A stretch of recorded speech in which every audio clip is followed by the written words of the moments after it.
Hello everyone, welcome back to MLS Moves. Please make sure you like this video down below and subscribe to the channel if you are new. Once we hit 5,000 subscribers, we'll be celebrating with a special jersey giveaway.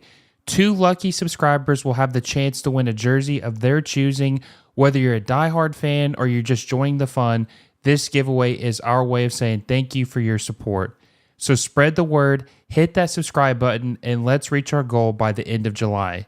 Now, back to the video. What does MLS need to change? The league has come a long way, but still has much to do in order to be a top league in the world. I brought on Alexi Lalas to get his thoughts on where the league currently stands and what they must do in order to capitalize on the 2026 World Cup. Alexi, welcome back again, my friend. This time, we're talking MLS. How's it going? It's going great, and this is a league that I, helped start. It warms the cockles of my redheaded heart to see how far it has come. And let's be honest, a relatively short time. I mean, we're going into 30 years, 30 teams, and it is just incredible to see on and off the field the evolution of this league. It's La Cosa Nostra. It is our thing, warts and all. And I get that some people, they pull their hair out at times for the decisions that are made and the things that happen both on and off the field. But there is a real ownership. And sometimes we like to kick ourselves for what we haven't done when it comes to Major League Soccer. But also, I think Major League Soccer deserves a pat on the back for becoming the most successful professional soccer league in North American history, for the infrastructure that it has provided, for the pathways and the resources and the coaching and the opportunity. Let's be honest. I mean, I'm here talking to you today because of the summer of 1994, the World Cup. Okay, it changed my life forever, and I lived that power. But I had to play in a World Cup in order to get an opportunity to go to play in Serie A over in Italy. Okay, we have young players today in MLS organizations that aren't even playing a minute yet for their full MLS team, that are getting scouted and are getting bought and transferred and given opportunities overseas. It's an amazing time. But you don't rest on your laurels because, as I'm sure we'll speak about, there are plenty of things on and off the field that need to be better or need to be changed. And at times, like I said, make us crazy. But it's our league, my friend, and it's come a long way, baby, as the saying goes. Yeah, and I like what you said about if without this league or the World Cup, you wouldn't be where you are today. And if it wasn't for this league, I wouldn't have had this account to be able to grow and to meet you and have other friends like yourself. So obviously, the league has given a lot to me, and I think that that's what the most frustrating thing is that it feels like sometimes the fans or players can see the bigger picture before, some of the people in charge of the league. Maybe the league is more short-sighted because they have this fear after the NASL folding in the 80s that's going to happen again to MLS. And obviously in the 90s and the early 2000s, I think there was like 12 teams and there was 3 owners between the 12 teams, and it was just chaos, right? The league was very, very close to folding if it wasn't for AEG and a couple other friends. But look at what we built, man. Like you said, this country is roaring and is absolutely craving some great soccer. People wake up every Saturday and Sunday morning, Alexi, to watch the Premier League in America because of how much they love soccer. The fandom is here, man. It is ready. And like you said, we'll get into like some of the frustrating parts about this league because there's a lot, right? Obviously. But you see that this is no longer a sport that people are careless about. They love soccer in this country. This is a prominent sport. And I think in my lifetime, maybe in the next 20 or 30 years, it's probably going to be a top 3 sport in this country, viewership wise, not just playing. I'm talking about, statistically viewership wise, it's going to be a top 3 league or sport. Yeah, I mean, don't let anybody ever tell you that America is not a soccer country or culture, okay? It is incredibly deep and passionate and vibrant and, out of necessity, incredibly educated and discerning. And, as a guy that's been around a long time, I mean, I can see the dramatic change in landscape that has happened. And, you go obviously MLS and NWSL and USL, and the list goes on and on and on. And you mentioned the NASL. When we were starting the league back in 1996, there was a mantra, and it was, hey, don't make the same mistakes that the NASL has. Now, we are in a much, much different place. Now, there were some problems along the way, and contraction and relocation and all that kind of stuff, and it's very easily could have gone away. And as you know, if you look at the history, our soccer history is littered with folded teams and leagues and businesses that have gone away. And so the fact that MLS is going into its 30th year, that's an incredible thing to say from a pure business perspective. But what has made it successful and what has made it survive and thrive is precisely the thing that at times is frustrating, and that is the structure, the single entity structure, the manufactured parity, all of that.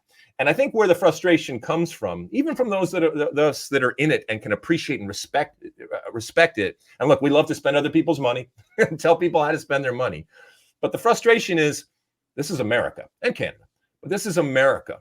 And we want the best, and we want to be the best. And in most other sports and leagues, we are. Not when it comes to soccer, but we can be that. All right? It's not about money. There are billionaires littered all over Major League Soccer. It's not even necessarily about vision or ambition. I don't discount the fact that they have vision and ambition. We just want it faster. Maybe that's the most American type of way of viewing things, is that we want it now. We don't want to wait. We don't want to be patient.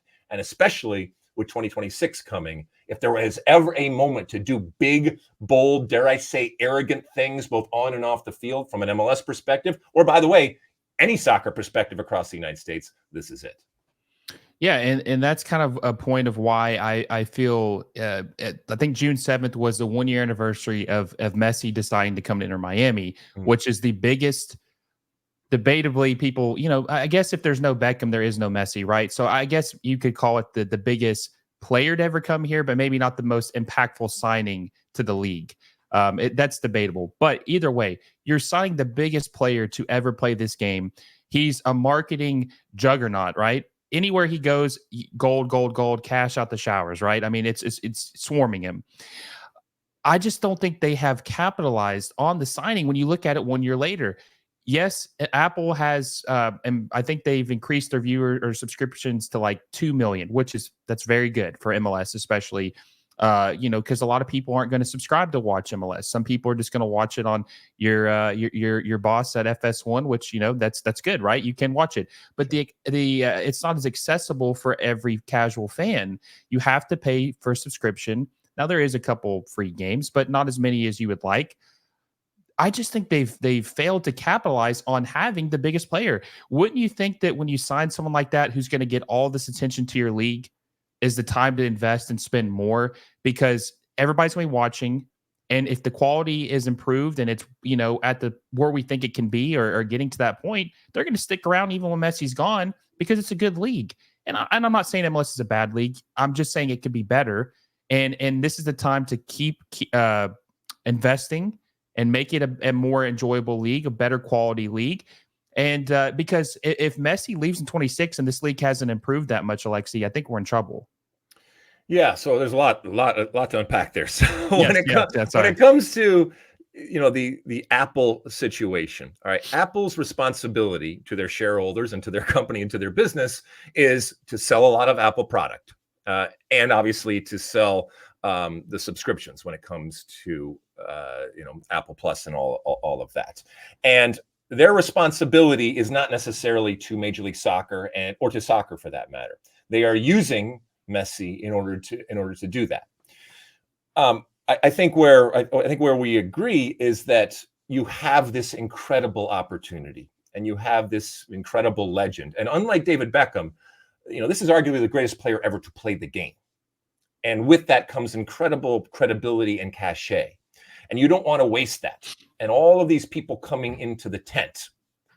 And we look, we're talking right now here in the summer of 2024, and a lot of the bandwidth is taken up because of Caitlin Clark, right? And how to use Caitlin Clark to better your sport, to better your league when it comes to the WNBA. In this case, we're talking about Major League Soccer and how to better your league. And so there was this decision as to, okay, we're going to get paid more money than we ever would have gotten than we ever got in the past, and more money that's on the table from anybody else now when it comes to traditional types of linear television broadcast deals.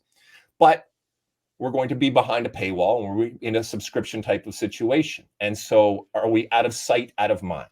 And I think for a lot of people, that's where, okay, fine. And look, I don't begrudge MLS making the decisions that they made, but they have to live with it. And it pains me right now that people in the past that were casual viewers of MLS now don't see MLS. And it's not going to change their life because they're not going to go looking for it. But at least in the past, MLS was in front of them in a way that they aren't right now. Now, maybe MLS and Apple are seeing around the corner, and certainly the way the world is going with with subscription types of service and that that digital type of service that we're talking about. Fair play if that's the case. But again, goes back to this point. At a point with 2026, 2 years down the road, using Messi to sell your sport, to sell your league, obviously to sell your team, that is good business. But the business is only as good as the reach that you have. And that reach that could have been much bigger is now much smaller. And so the tent is still there, but the ability for people to see that tent has lessened. And I think that's worrisome, and that's disappointing, because you're not going to maximize it. And whether it's Caitlin Clark or Messi or anybody else, you want to make sure that you maximize it. Because guess what? These players will end and stop at some point. All right.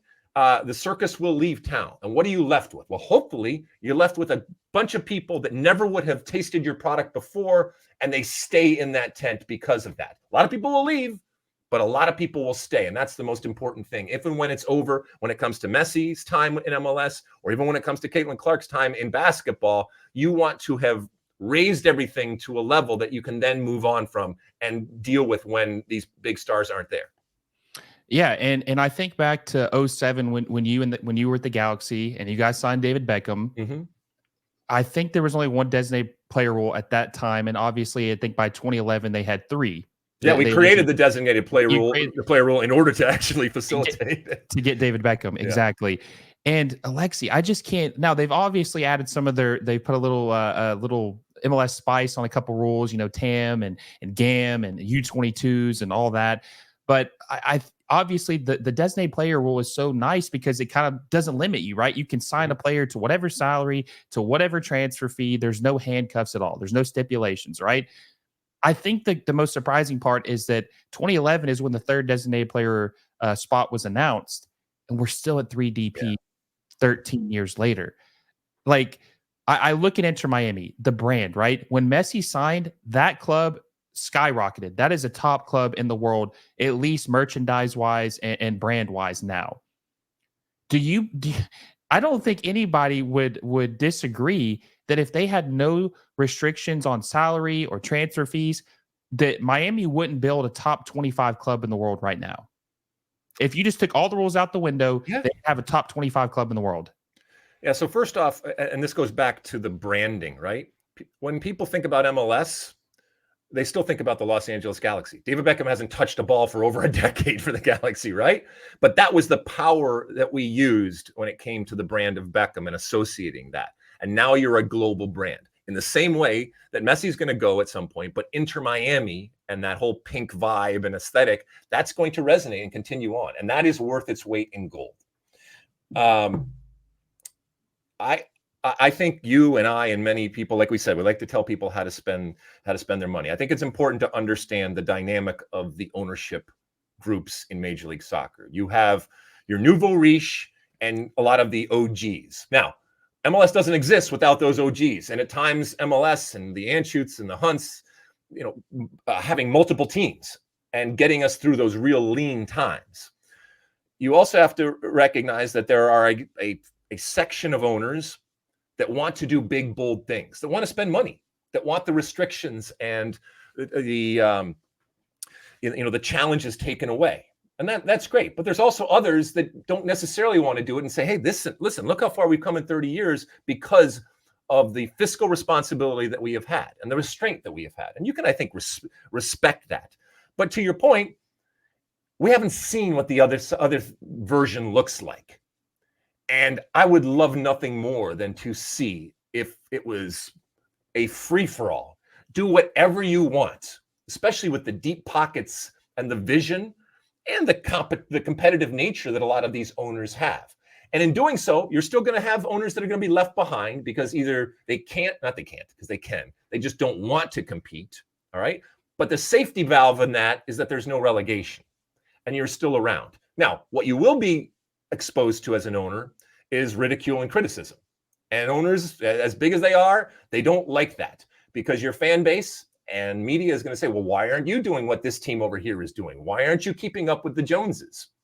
And it is a type of arms race that I think there is a segment of MLS owner that is wary of and doesn't want to get involved with. And I can respect that to a certain extent. But again, as good as MLS has been, and it has been good, it can be so much better.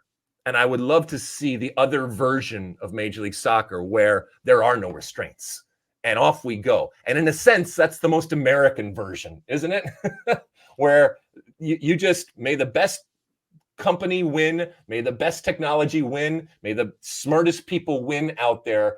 And let's have at it from a real perspective, as opposed to the controlled environment that is MLS. That, to be fair, has gotten MLS to where it is right now.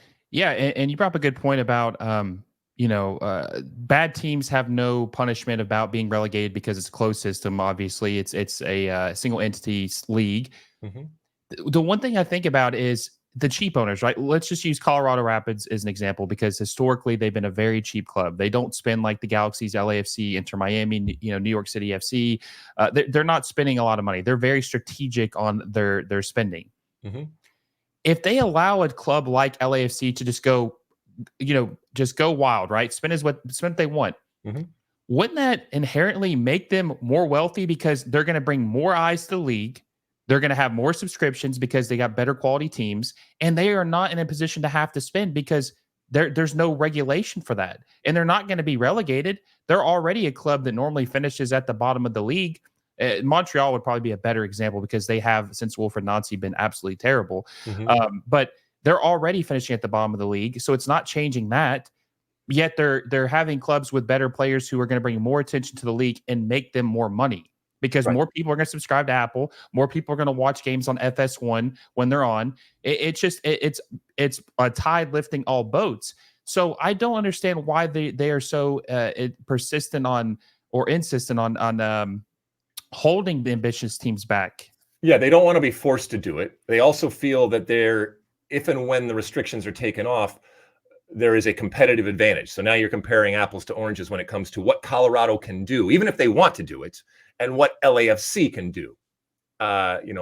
Look, if you ask the great players in Europe if they would want to come to MLS, there's not a lot of them that say, yeah, I want to go play in Columbus. Okay. And it's nothing against Columbus. Columbus will be the first people to tell you that, that's just the reality of the situation. And so I think that's some of what is being guarded against.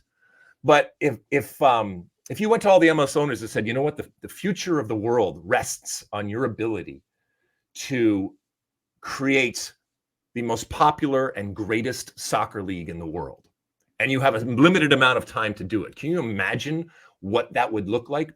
We saw a migration happen from Serie A to the EPL. Okay. I'm telling you right now, it's not because of the weather or the food in England. Okay. It was a combination of, a real vision and ambition, real deep pockets, and a boatload of money. Also, the realities of the European community open up, the Bosman ruling, all of these different things.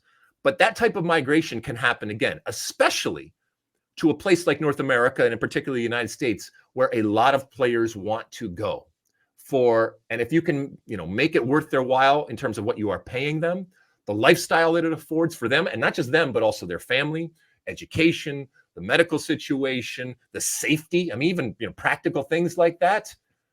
North America is very, very attractive if and when those training wheels are taken off and you are allowed to fly, if you will.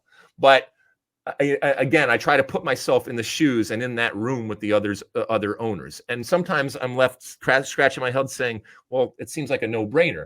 And other times I'm saying, okay, I understand what you are saying, but it's easy to say it when you're a Los Angeles or a New York team or somebody else. It's a little more difficult when you're a small mid-market type of team that isn't as attractive from the outside, and now you're going to have to be competing.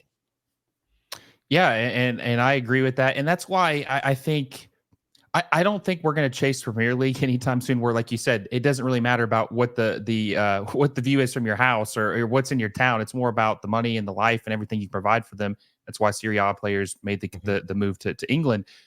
But I'm not even looking for that, Alexi. Like I'm looking for us having maybe a couple Ajax quality teams by 2026. Very good, exciting football to watch.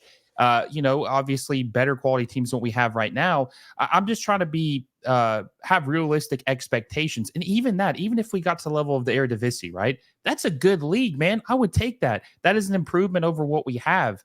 And I don't see why that's unobtainable by 2026 with, like you said, the money that these owners have, the infrastructure they've built. I think that we could handle that, and I think that that's very obtainable. And I'm not even saying I'm not looking for a point in MLS where they're spending 60 million on a player, right? That we're probably far, far away from that. But what about if a team could spend, 6 million on 10 different players? How much better would that make the league by being able to buy 10 players on one club that are $6 million a piece? I think that would increase the quality significantly.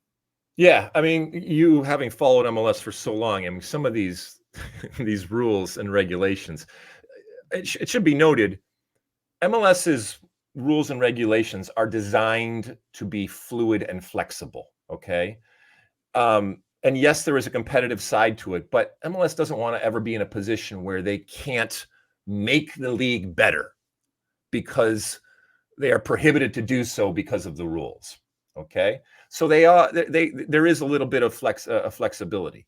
But if you were to, put a hard ceiling or a hard floor when it comes to the spending and just make it so much easier to understand and so much more simpler in terms of the money that is spent, and maybe you just put a floor as opposed to a ceiling, because if people want to spend, they let them spend whatever it ends up being, but you also force the others to at least try to keep up to a certain extent, and that's where you have a kind of floor. But no matter what happens, just make it even more fluid and flexible. Make it even more easy to understand. And to your point, enable people to spread it out, because even with the designated player rules kind of changing and simplifying, there is still a danger of the top heavy type of teams out there. And if you were to spread it out, maybe to your point, while you wouldn't in certain instances have as big a stars, you might have from top to bottom a much more quality team. And so then when you go up against the Mexico teams in Concacaf Champions Cup and these types of things, you are better able to handle it from a player 1 to player 26 or whatever it ends up being, because you've spread that wealth throughout the team and therefore made yourself a more balanced and a more talented team that isn't playing at the whim of one or two of your designated players getting hurt and then you dramatically drop off. No, I agree. And one thing that I've always said is I think in MLS, this is a very unique situation. I believe in MLS, the player makes the club, whereas in Europe, the club makes the player. That's normally how it is with the player's brand. Obviously, we talked about Beckham. He made LA Galaxy, or put LA Galaxy on the map bigger than it's ever been. Messi's put Miami on the map bigger than it's ever been. But Barcelona made Messi. Messi didn't make Barcelona. Manchester United made David Beckham. David Beckham didn't make Manchester United. And eventually we'll get to that point where it is more important about the club than it is the player as time goes on. I just, man, I think that they do these rules because it gives them excuse to be less transparent. Because if you can't understand it, but they tell you what's going on, then it's kind of like a workaround of, them not having to give you all the details because it's so confusing. Tam, gam, bam, thank you, ma'am, whatever it may be, right? But I just want to see some some change, man. I mean, they're paying Lorenzo Insigne at Toronto 15 million a year, and he's been okay, right? Imagine it, like you said. Imagine if you could take that 15 million a year and spread it out through several different players, buy 5 or 6 different players, or get 5 or 6 different players. Yeah, I mean, I think you're preaching to the choir for a lot of folks. And look, I know all the folks that work very very hard and have for a number of years. And it's not easy. You got a lot of cooks in the kitchen when it comes to Major League Soccer. And I will, to be fair to MLS, even this year, they have they've attempted to become more transparent in some of the information that they have out there. Now, it still takes at times some forensic work and some incredibly intelligent folks, much more intelligent than I am, to drill down and get the actual representation of what's going on out there. But there is more and more being made public. It doesn't mean that it's not complex, but at least it's out there public, and so therefore there's a little bit more transparency. But I think what we're talking about is a simplification of what is going on in an effort to spread that wealth throughout a team, or at least give teams the option of being able to do that, as opposed to now where there are some types of restrictions. And it has come a long way in terms of minimum salary and player representation and off-field types of things that are going on. But it's not a sport and it's not a league if you don't have folks from the outside like us also talking about it, and at times being critical, and at times screaming and yelling about it. I mean, that's what sports is. Perspective in sports is not something that sports lends itself to, nor should it. You have to be emotional and you have to be passionate, and if that goes away, then it's just normal everyday life, and we got enough of normal everyday life, right? Exactly. And this was the restrictions or the limitations were very exposed or have been exposed in the Concacaf Champions Cup or Champions League, whatever you want to call it. The names changes from year to year, it seems like. But you're playing against a league who doesn't have restrictions, right? I mean, if you're going to fight a guy, but that guy, you have to have an arm tied behind your back. I mean, obviously you're at a disadvantage, and I don't blame Liga MX for that. They, their commissioner or their owners have agreed that they're allowed to kind of, it's a free for all. You can do whatever you want. MLS does not have that type of rules, but it does put them at a disadvantage because when you play a Tigres or a Monterrey, obviously Columbus was able to beat them this year because they had a very good manager, I believe, and some very motivated players. Maybe our national team can do the same thing. But obviously, if we didn't have the restrictions, I believe we would have won this trophy many times over the last decade. Yeah, I mean, so it's important to note, like in the final, for example, Columbus and Pachuca. Pachuca is actually a really interesting example of a frugal, if you will, approach. They are really, really good at developing young players. And when you compare and contrast their spend with a Columbus or other MLS teams, it's not ridiculous. The problem is that for the most part, MLS, when they are in these tournaments, they're fighting with one foot behind their back.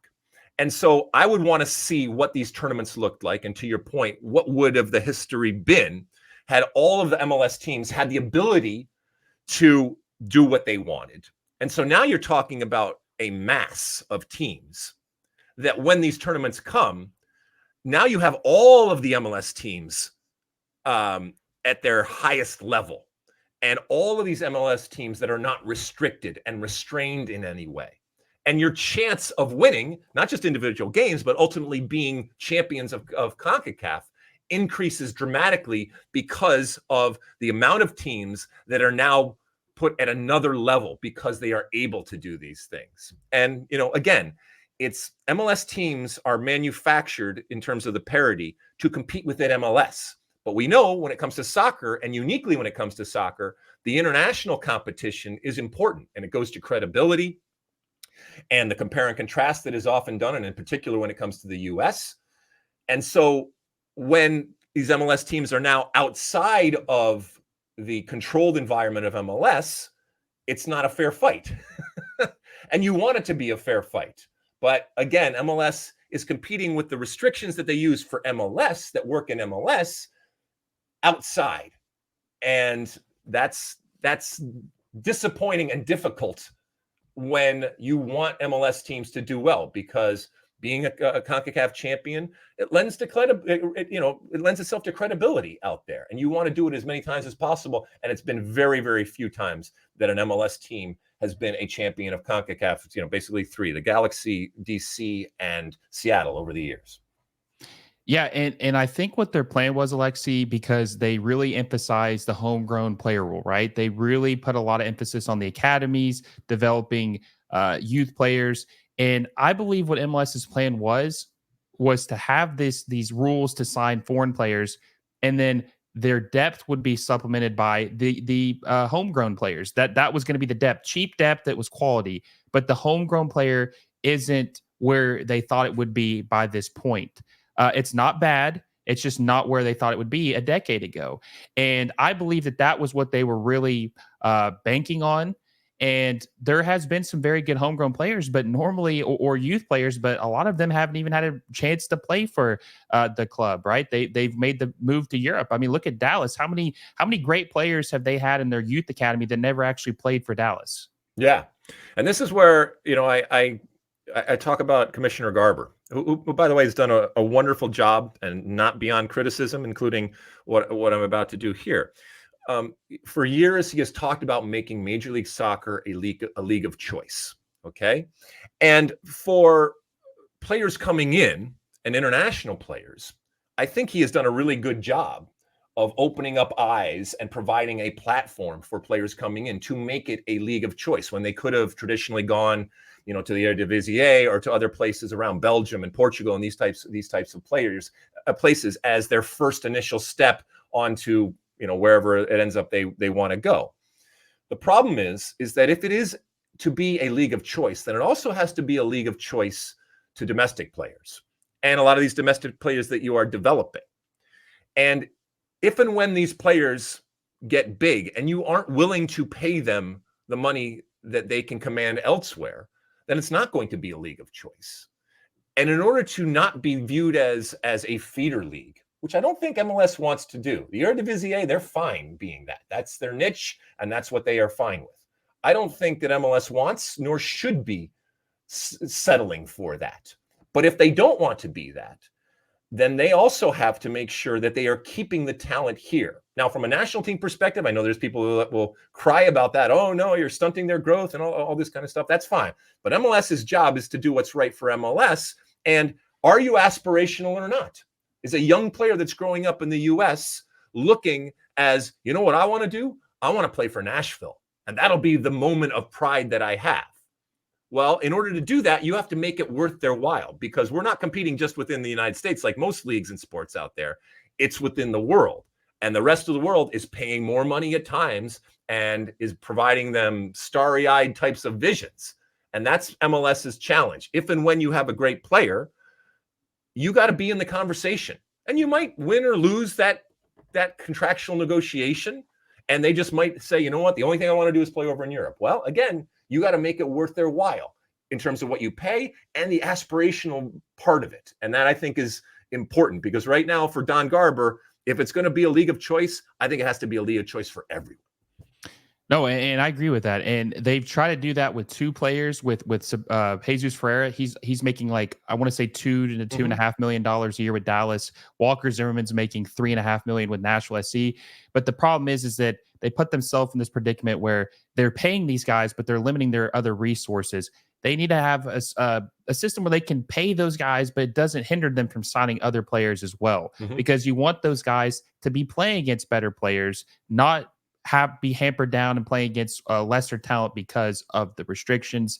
And you said about Don Garber, he's done a good job. I believe he has done a good job, especially when it came to keeping this league afloat. He's been the commissioner for 25 years. He's got this league to a spot where a lot of people thought they would never get, Alexi. But the problem is, I think that he has taken this league as far as he can possibly take it. I think it's time for a new vision. You talked about, your coaches for World Cup cycles. You don't like to see him extend that. Well, he's been the commissioner for 25 years. I think the only other commissioner in our history is, American history, is maybe David Stern. He was a commissioner of the NBA for 30 years. Sure. I think that's the only other commissioner that's had more longevity than Don Garber, or longer term.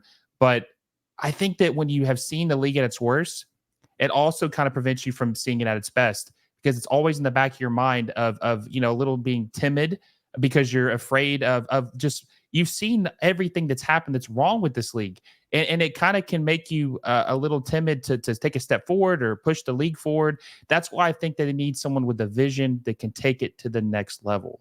Yeah, I mean, look, Don Garber is going to go down in history as a historic type of leader and a legend when it comes to the game, and rightfully so. Someone asked me a while ago about things in the future that you're looking forward to or going to be interesting, because I don't want Don Garber to retire, but I do want to see what it looks like post Don Garber, and I'll be really, really interested to see who ownership picks to fill that spot. And is it somebody, for lack of a better word, more from soccer? And look, Don Garber's a soccer guy. He's been around long enough to be a soccer guy. But when he came, he had very little experience when soccer, and he came from the NFL side. And do they pick a more business side person? Do they pick somebody who has a history when it comes to soccer? Do they pick somebody, again, NFL wise, or whatever it ends up being? But more importantly, what is that vision, and how are they going to change the trajectory of this league? And are they going to do big, bold things? Are they going to just say, you know what, this has gotten us here, and we're just going to keep right on going like this, and I'm not going to mess it up? Or are they going to come in and say, there's a new sheriff in town, and we're going to do things differently going forward? I'm fascinated to see what MLS looks like without Don Garber at the helm. Not because he's not good, but because, to your point, Doug Logan was a commissioner for a few years at the very beginning of MLS. But really, the only way that most generations and most people have seen MLS is through the lens of Don Garber being the commissioner. And what does it look like without him? And that'll happen eventually. And he'll ride off into the sunset and get his plaudits, as he should. But whoever comes in is going to have, I think, a really, really interesting opportunity to take this to a whole nother level, and maybe in a completely different direction. Who knows? No, I agree. It'll be interesting to see. Hopefully, we see some differences. Maybe they didn't want to rush any changes just because Messi was coming, like try to frantically, oh, we got to add 5 more DPs. We got to add 3 more DPs. Hopefully, they're being more strategic, and they're planning some changes this offseason. I honestly get tired of saying that, because I feel like I'm saying it every year, but hopefully they are. And making some plans for 2025, because 2025 leading into 2026 is very important, and they have to do something, man. They cannot keep it the same as what it is. It's just not going to get the job done. And we need to have these fans, Alexi, who are going to be turned on by soccer, that have never given it the time of day, to say, hey, wait a second. So there's 6 leagues, or there's 6 big leagues. Well, how's MLS? Well, how's our league? Oh, it's not. Oh, is it good? Oh, well, maybe I'll tune into it. Maybe I'll go to a game, right? You want to get those casual people to give a damn about MLS. And the only way to do that is to invest more and make the quality improve drastically over time. Yep. Because you're going to have a bunch of people coming into the soccer tent again, and they're going to come in and they're going to look around and they're going to taste test, and they're going to say, hey, I didn't know this existed, or wow, this is something interesting, or, well, why should I care about this? And you better have answers for them, because a lot of them are going to leave, but some of them are going to stay. And the better prepared you are, the more of them will stay. And so here's to a lot of them staying and becoming MLS fans. And by the way, I know we focus on MLS, but I don't care if it's men's, women's, or co-ed naked. As long as people are kicking a ball, I'm cool with it. So USL and NWSL, and what USL is doing with the women's league and all of that, and the list goes on and on and on, and the indoor and all that kind of stuff. The 7v7 that's going on that just finished up yesterday. All of that kind of stuff is good. We are a vibrant soccer nation. And we have all of these different soccer entities working. Sometimes we eat our own, and sometimes we are our worst enemy when it comes to American soccer. But it is still a family and a community. And the last thing that we need to be is exclusionary. The last thing we want to be is gatekeepy and elitist and snobby when it comes to our game. It drives me crazy. We still do it. I'm sure I'm guilty of it in the past at times, but I've really tried to say, you know what? I don't care how people come to the game. I don't care if they like the way somebody's hair looks, or a six-pack, or a hot thing that they did in a magazine or something. Doesn't matter, man. As long as people are into it, it's cool. And my reasons for loving soccer don't have to be your reasons for loving soccer, but we love soccer, and I want as many people loving soccer as possible. And if that doorway is through MLS or NWSL, or you're playing with your kid, or this summer with Copa America and the Euros, I don't care, as long as people come into the tent. Exactly, and then get the same end result. And whether you're a Euro snob or an MLS stan or everything in between, right? I don't know how. I believe everybody has the common goal of making MLS a great league because it makes the national team better. You Mhm. know, if you live here and you want the national team to succeed, you need a strong domestic league. So I don't think anybody wants MLS to fail. They just have different perspectives of where it's at and where it needs to go. But we all want it to succeed, man. And I'm glad we had this discussion, and I appreciate you coming on. And hopefully, I pray to God that we are able to capitalize in 2026, and this league looks completely different after the World Cup. Well, listen, I know a lot of us that kick the ball get a lot of praise and all that kind of stuff. But the reality is, I am being honest when I say that this is a community and this is a family. And what you are doing is as important as anything else that's going on the field, or anybody who kicks a ball, or anything out there. And it is this wonderful, beautiful army of soccer people out there that are talking about it on a consistent basis, and are going through all the crap in order to do it, because it's a labor of love, but it is still a labor. And so let me just tip my cap to you and say thank you for the work that you are doing, to make sure that we bring the information. And again, I go back to it, to bring as many people into the tent as possible. It does not go unseen. It does not go unrespected. And so I love what you're doing, and I wish you the best going forward. And it was a privilege and pleasure to hang with you on the show. I appreciate it, man. Thank you so much. And I just want to see the game I love grow. And I know you want to see the same thing, and many others do. So Alexi, man, I appreciate you coming on. We'll have to have you on again some other time, maybe in a couple weeks after or months after Copa America. I appreciate it, man. And you have a good day. Onward and upward, my friend.